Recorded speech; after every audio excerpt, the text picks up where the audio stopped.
boys and girls. This is Ms. Cohen, the academic coach at Nansemond Parkway. I miss you guys so much. Today I'm going to share with you a couple of ways that you could be practicing your math facts with a little bit of fun, okay? So all I'm going to do is get a set of flashcards. And guess what? If you don't have flashcards, you can make your own. You can just get some index cards and write your facts on them with the answers on the back, okay? Or paper, that works too. Now I'm gonna use some flashcards today. So I have also with me, I like to call this my right-wrong mat. That means one side is for the questions that I get right, and one side is for the questions I get wrong. You can make one of these yourself with just a piece of paper, and you can make it any way you like. Put a line down the middle, and then think of something that you really like a sunny day, pizza, teddy bears, whatever you really like.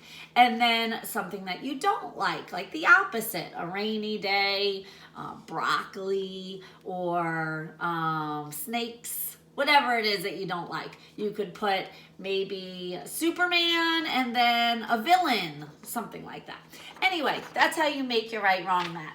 Now the way you use it is, I'm going to do my flashcards and see if I get it right, I'll put it on the right side.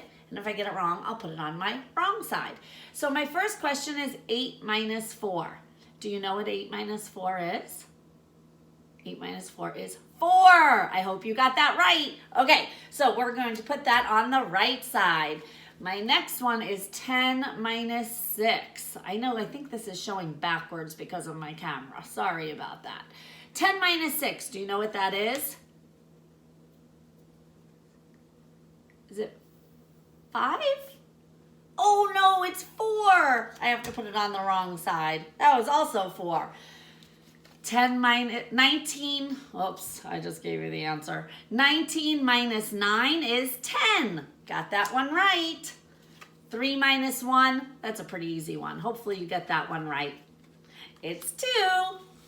6 minus 4, 3. Oh, 3. I meant 2. It's okay. We'll put it on the wrong side.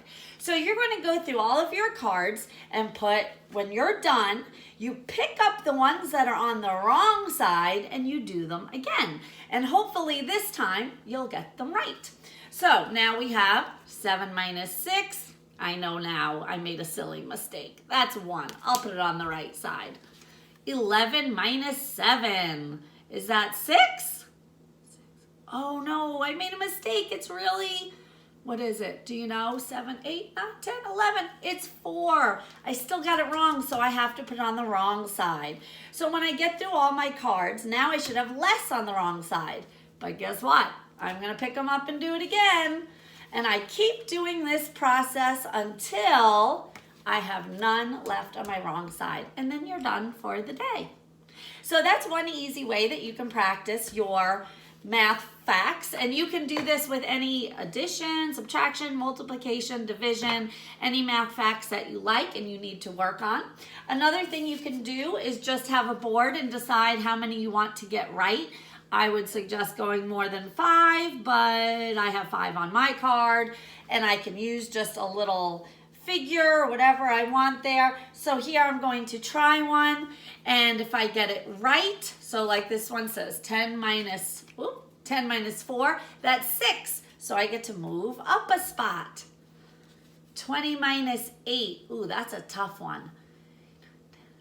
11, oh, it's 12, I got it wrong. So now I have to go back a space or just start all over. Okay, so you can go up every time you get one right, but if you get it wrong, you start all over, okay?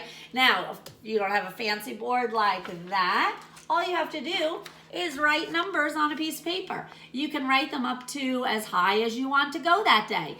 And for a marker, you can even use just a penny. So if you get one right, each time you get one right, you go up. But if you get one wrong, guess what? Whoop, you gotta start all over. Kind of like Who Wants to Be a Millionaire, like that. Another fun thing you can do, I don't have steps in my house, but if you have stairs in your house, you can start at the top and try to get to the bottom. So you do a flashcard. If you get it right, you go down a step. If you get another one right, you go down a step. But if you get one wrong, you have to go back up a step. You're going to go back and forth until you reach the bottom. So those are just some fun ways to practice your any math facts. Now I'm going to read just the beginning of a math book to you, which is called How Much is a Million? Have you heard this story before? It's by David Schwartz. If 1 million kids climbed onto one another's shoulders, they would be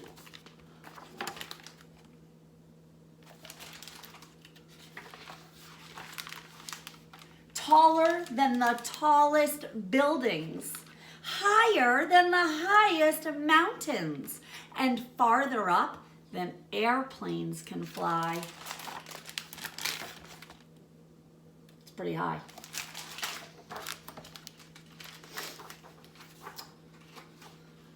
Ooh, I'm skipping a page. Okay. If you wanted to count from 1 to a million, it would take you, guess how long? About 23 days.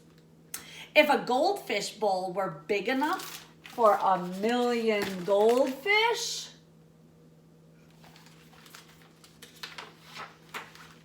it would be large enough to hold a whale.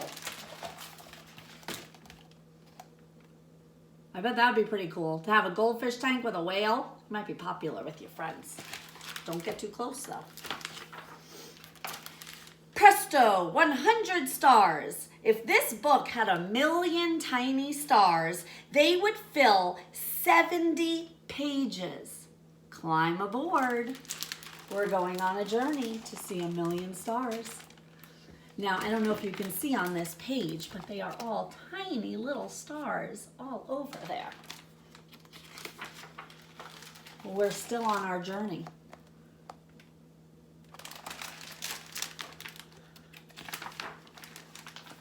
We're still on our journey. And now, let's see where we are. How many stars do you think that was so far? There you have 100,000 stars. If we take this 7-page journey 10 times, you will have passed 1 million stars. Let's do that later though. I'm hungry and I'm thirsty. I'll read the rest to you another time. It is great seeing you guys. I cannot wait to see your smiles and get some hugs. I hope you're being safe and practicing your math. Bye.